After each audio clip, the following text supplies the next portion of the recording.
தமிழ் நண்பர்கள் அனைவருக்கும் வணக்கம். அக்னிச்சிறகு சேனல் சார்பாக இந்த வீடியோவுக்கு உங்களை அன்புடன் வரவேற்பது நான் உங்க கௌசி. கேட்டிமேளம் சீரியலுடைய இன்னைக்கு எபிசோடுக்கான ரிவ்யூ என்ன அப்படின்றத பார்க்கலாம். அதுக்கு முன்னாடி இதுவரைக்கும் நம்ம சேனலை நீங்கள் சப்ஸ்கிரைப் பண்ணலன்னா பண்ணிக்கிறேங்க. கூடவே இருக்க பெல் ஐக்கானையும் கிளிக் பண்ணி அதில் ஆல் அப்படின்ற ஆப்ஷனையும் கிளிக் பண்ணிக்கிறேங்க. அப்போ தான் நான் போடக்கூடிய வீடியோ உங்களுக்கு உடனுக்குடன் நோட்டிஃபிகேஷனாக வரும். சரி வாங்க எபிசோடில் என்ன நடந்தது அப்படின்றத பார்க்கலாம்.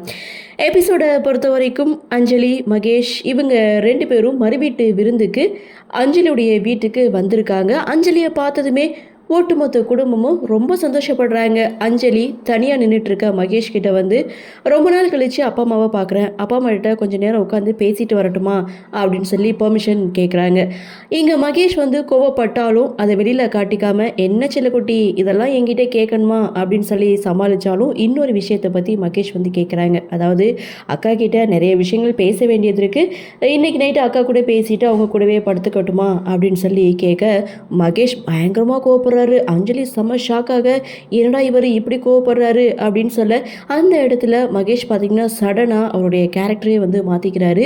கோவப்பட்டவர் சடனாக சிரிச்சுட்டு, இதெல்லாம் என்கிட்ட கேட்கணுமா, என்ன சில்லக்குட்டி அந்தளவுக்கு அவனை நான் ஃபோர்ஸ் பண்ணி கட்டாயப்படுத்துகிறேன் அப்படின்னு சொல்லி அந்த இடத்துல அஞ்சலியை சமாதானப்படுத்த 2 விஷயத்தை கேட்டாங்க. 2 விஷயத்துக்குமே மகேஷ் ஓகே சொல்கிறாங்க. இருந்தாலும் மகேஷ்க்கு சின்னதாக ஒரு சந்தேகம், ஒருவேளை நம்ம வீட்டில் அவளை தனியாக வச்சுருக்கோம், வீட்டை விட்டு போகும்போது வெளியில் பூட்டிட்டு போயிடுவோம், இந்த விஷயத்தை வீட்டில் சொன்னால் அவங்களுக்கு சந்தேகம் வந்துடும், என்ன பண்ணலாம் அப்படின்னு மகேஷ் ஒரு பக்கம் யோசிக்க ஆரம்பிக்கிறாரு. இன்னொரு பக்கம் அஞ்சலி தன்னுடைய அப்பா அம்மா கிட்டே பேசிகிட்டு இருக்கதை மகேஷ் மறைஞ்சிருந்து ஓட்டு கேட்குறாரு.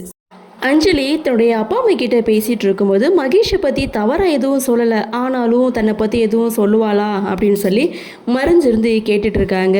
அவர் தன்னை நான் ரொம்ப நல்லாவே பார்த்துட்ருக்காரு அப்படின்ட்டும், வீடு வந்து 5 ஸ்டார் ஹோட்டல் மாதிரி இருக்குன்ட்டும் ரொம்ப பெருமையாக தான் பேசிகிட்டு இருக்காங்க. அந்த இடத்துல தனியாக நீ வீட்டில் என்ன பண்ணுவேன், ரொம்ப கஷ்டமாக இருக்குமா அப்படின்னு சொல்லி கேட்கும்போது, அதெல்லாம் மாப்பிள்ளை இருக்கிறாரு, மாப்பிள்ளை அதெல்லாம் அஞ்சலியாக தங்கமாக தாங்குவாருன்னு சொல்லி 3 பேரும் பேசி சிரிச்சிட்டு இருக்காங்க. மகேஷும் பார்த்திங்கன்னா இருந்து போகிறாரு. இன்னொரு பக்கம் ரகு அண்ட் கேசவன் இவங்க 2 பேருடைய கன்வர்சேஷன் அப்படின்னு பார்க்கும்போது, மகேஷ் எதுக்காக நம்ம வீட்டில் வந்து பொண்ணு கேட்டு அஞ்சலியை கல்யாணம் பண்ணிட்டு போகணும், அவரே வந்தார், சம்மந்தம் பேசினார், அவரே கல்யாணம் ஏற்பாடு செய்தார், முடிச்சும் வச்சார், இப்போ அவரே கூட்டிகிட்டு போயிட்டார், இதுக்கு பின்னாடி ஏதோ ஒரு பெரிய விஷயம் இருக்கிற மாதிரி எனக்கு தோணுதுன்னு ரகு சொல்ல, அதை கேசவன் ஈஸியாகவே எடுத்துக்கிறாரு.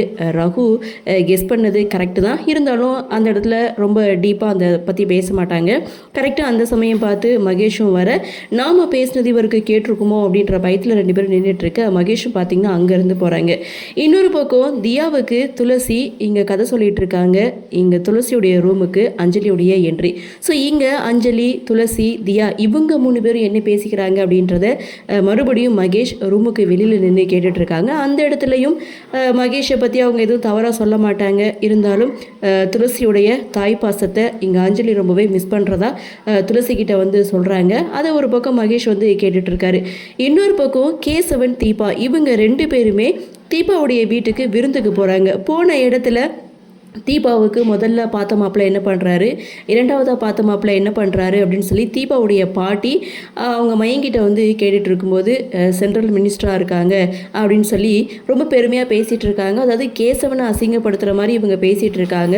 அதனால் தீபா கோவப்பட்டு, நாங்கள் வந்து ஒன்றும் இல்லாமலாம் இங்கே வரல அப்படின்னு சொல்லி, நான் தான் பேசுவேன், ஏதோ பேசக்கூடாதுன்னு பார்த்தா ரொம்ப தான் பேசிகிட்டு இருக்கீங்கன்னு சொல்லி தன்னுடைய கணவரை கூட்டிகிட்டு அங்கேருந்து போகிறாங்க. இதை பார்த்த வெற்றி, இதுக்கு கூப்பிடாமே இருந்துக்கலாம், எதுக்கு நீங்கள் எப்படி பேசுகிறீங்க, இது அக்காவுக்கு தானே கஷ்டம், அக்கா கஷ்டப்பட்டு அவங்களுக்கு பரவாயில்லையா அப்படின்னு சொல்லிட்டு வெற்றி அங்கேருந்து போகிறாங்க.